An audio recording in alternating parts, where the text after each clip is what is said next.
podríamos llegar a decir, anteriormente vinculadas al gobierno kirchnerista, siendo de alguna forma funcionales al kirchnerismo en esta etapa, ¿no? Son como más opositores que el mismo kirchnerismo. Estoy pensando en Lustó, por ejemplo, que una persona como Carlos Rucauf lo pone como hipotético candidato de una coalición con el kirchnerismo. Carlos Fara, de todo esto. Carlos, ¿cómo te va? Buen día, gracias por abrirnos la puerta de tu casa. ¿Cómo va?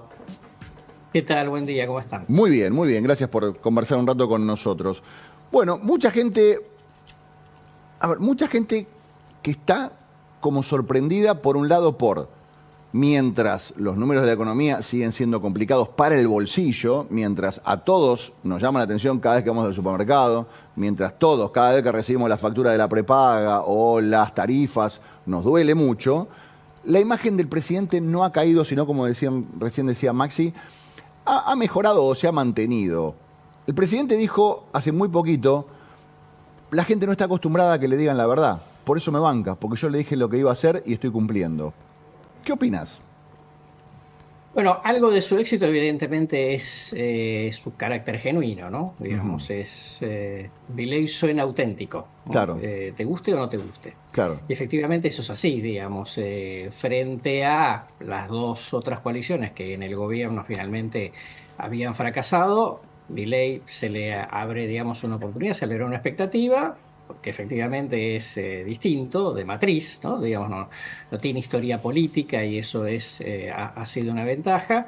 Y por el otro lado, el hecho de que efectivamente en una situación tan crítica es una sociedad que también ha quedado como muy escaldada con muchos dirigentes políticos, vamos a decir así, que lucen muy entrenados, ¿no? Digo, entrenados para agradar. Claro, Parece que desde ese punto de vista, Milei hizo una marca registrada de el no estar entrenado desde ese punto de vista, ¿no? No estar coacheado, como se dice habitualmente, no estar brifiado, sí. dice lo que él cree y bueno, después se verán los resultados, digamos, pero desde ese punto de vista tiene un valor agregado sobre cualquier otro dirigente de la dirigencia política del statu quo, ¿no? Claro, y pasa esta cuestión de que todos vemos que está complicada la parte económica, pero Milei dijo que iba a estar complicada la parte económica.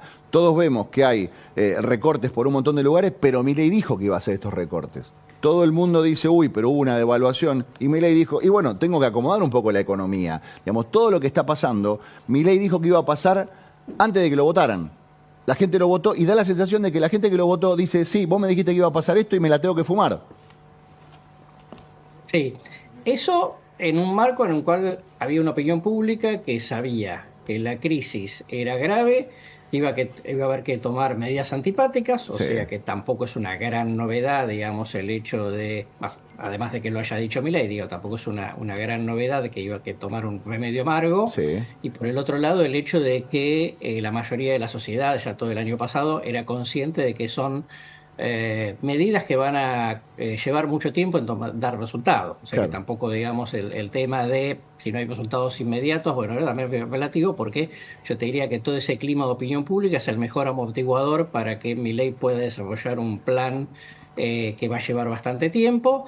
Y por el otro lado, el hecho, insisto, de que, digamos, la gente era bastante consciente de que la mayoría de que vivía en una ilusión, ¿no? Digo, si hay una cosa que sale barata es porque la estás pagando por otro lado. Sí, por supuesto. Carlos, y en el mientras tanto, digamos, esta nueva forma, ¿no? Porque el presidente es un jugador con una nueva forma de hacer política, ha llegado al poder en una forma distinta, ha llegado al poder diciendo voy a cortar con un montón de privilegios, voy a cortar con la casta, la vamos a pasar mal durante un tiempo, es algo que tengo que hacer.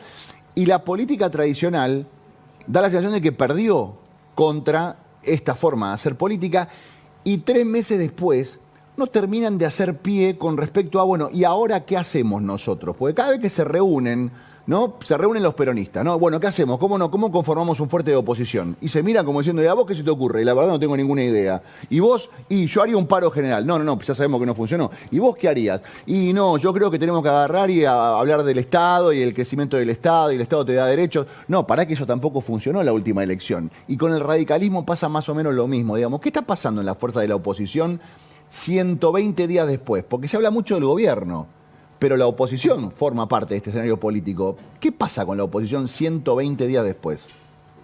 Mira, primero que fueron vamos a decir, dos golpes, ¿no? No es que solamente perdió Unión por la Patria, también, digamos, quedó desarticulado Juntos por el Cambio. Es Claro. decir, que durante mucho tiempo se supuso que podía ser el ganador final de la presidencial, pero Sí. finalmente no lo logró.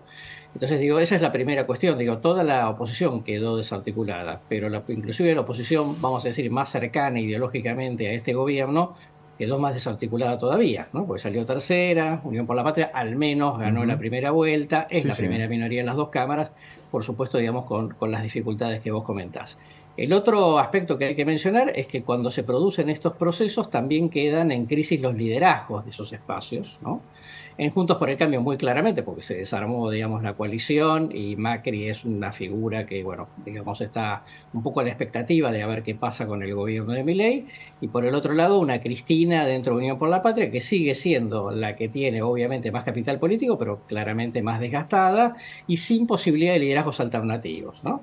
Con todo ese proceso, teniendo en cuenta estos elementos que estamos mencionando, una sociedad que dice, bueno, démosle tiempo a ver qué sucede, te diría que es el combo perfecto como para que durante mucho tiempo no veamos una oposición fuerte, Ujú. aun cuando el gobierno obviamente tenga problemas sencillamente por el hecho de tener que administrar esta crisis. Claro. En tal sentido, Carlos, lo que vos marcabas, ¿no? La falta de una posición clara.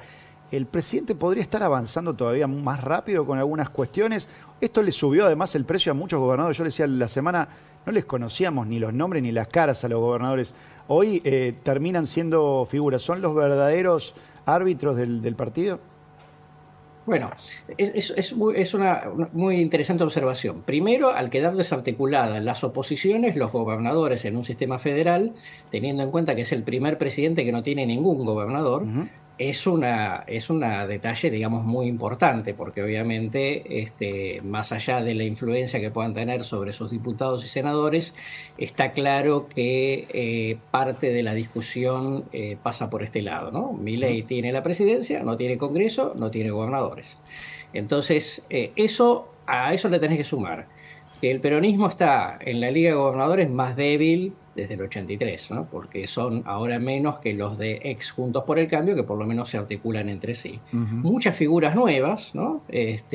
San Juan, Santa Fe, San Luis, Santa Cruz, Chubut, etcétera, que son de alguna manera también una especie de reservorio para una renovación de la política en ese nivel Ujú. y que también están en una situación, reciben situaciones complicadas que los obliga a establecer una situación de diálogo hasta donde pueda y en esa circunstancia está, ¿no? Bien. Mi última pregunta tiene que ver con esta situación que algunos empiezan a ver de algunas figuras del radicalismo, podríamos llegar a decir, anteriormente vinculadas al gobierno kirchnerista, siendo de alguna forma funcionales al kirchnerismo en esta etapa, ¿no? Son como más opositores que el mismo kirchnerismo. Estoy pensando en Lustó, por ejemplo, que una persona como Carlos Rucauf lo pone como hipotético candidato de una coalición con el kirchnerismo. Bueno, a ver, primero es una hipótesis, digamos, muy difícil de Ujú. aventurar en esta circunstancia, en primer Sí, lugar. En segundo lugar, un Lustó que viene de derrota tras derrota, sí. ¿no? En su propio distrito, que es la capital federal, que no es líder de territorio, y cuando esas cosas, cuando vos no tenés un territorio asegurado, más allá de que es importante, su espacio evolución es importante dentro del radicalismo, lo cierto es que te cuesta mucho pararte, ¿no? Digamos, si sos un poco dialoguista quedás desdibujado, si sos muy opositor entonces quedás pegado con el kirchnerismo, está en una situación compleja con socios difíciles, ¿no? Digo, Ujú. Jacobiti, el vicerrector de la UBA, que esta semana dijo que votar a Milei y estudiar en la UBA, digamos, era contradictorio, ¿no? Sí. Entonces, cuando vos tenés socios de ese tipo, tu posición política es muy compleja. Yo creo que es muy difícil, digamos, pensar a Lustó como cabeza de una coalición desde el kirchnerismo hoy, pero, digamos, vamos a ver cómo le va a Milei y vamos a ver qué pasa.